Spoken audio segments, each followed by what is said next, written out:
అనుదిన ప్రార్థన కీర్తనలు 85:9. కృపగల దేవా, మీ మితిలేని కృపచేత నన్ను జ్ఞాపకము చేసుకుని నేటి ఉదయమున సజీవునిగా మేల్కొని నిన్ను కొనియాడే భాగ్యం ఇచ్చిన కోమల హృదయ మీకే స్తుతులు స్తోత్రములు చెల్లిస్తున్నాను.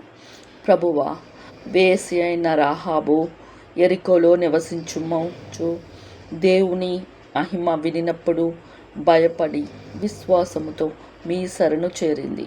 ఫలితంగా ఆమె కుటుంబంలో కలిసి రక్షించబడింది. తండ్రి, యోనా నినివే పట్టణస్థులకు భయపడి పారిపోయినప్పుడు మీరు అతన్ని సముద్రంలో పడవేయబడి మత్స్య గర్భమున పడిన స్థితిలోనూ విడవలేదు. తల చుట్టూ తీరపు మొక్కలు ఉండగా యోనా మిక్కిలి భయంతో ప్రార్థించాడు.